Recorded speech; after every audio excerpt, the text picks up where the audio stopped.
ರಾಮನಗರ ಜಿಲ್ಲೆ ಪಾರಂಪರಿಕವಾಗಿ ಒಂದು ಹೆಸರನ್ನು ಉಳಿಸ್ಕೊಂಡು ಬಂದಿತ್ತು. ಒಂದು ಗೌರವಾನ್ವಿತ ಶಬ್ದ ಅಂತ ಕಾಣ್ತಿತ್ತು. ಬೆಂಗಳೂರ ಸಾಕಷ್ಟು ವಿಸ್ತಾರ ಆದಂಥ ಹೊತ್ತಿನೊಳಗೆ ದಕ್ಷಿಣ ಅನ್ನುವಂಥ ಹೆಸರು ಕೊಡುವ ಅವಶ್ಯಕತೆ ಇದ್ದಿದ್ದಿಲ್ಲ.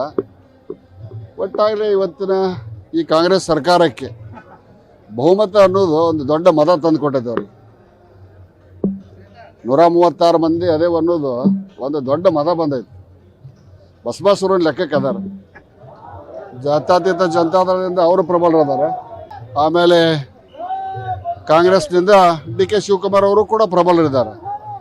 ಹೀಗಾಗಿ ಅದು ಸ್ವಾಭಾವಿಕವಾಗಿ ಒಂದು ರಾಜಕೀಯ ಒಂದು ಜಿದ್ದಾಜಿದ್ದಿನ ಕ್ಷೇತ್ರ ಆಗೋದ್ರಲ್ಲಿ ಎರಡೇ ಮಾತಿಲ್ಲ ಅಂತ ಅನಿಸ್ತದೆ.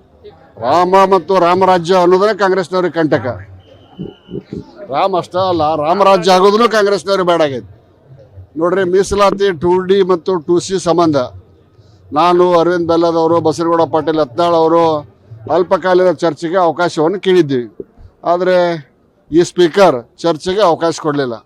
ಒಟ್ಟಾರೆಯಾಗಿ ಈ ಸ್ಪೀಕರ್ ಈ ಅಧಿವೇಶನದಲ್ಲಿ ಒಂದು ಏಕಪಕ್ಷೀಯವಾಗಿ ಕಾಂಗ್ರೆಸ್ ಪರವಾಗಿ ನಡ್ಕೊಂಡಿದ್ದು ಎದ್ದು ಕಾಣ್ತದೆ.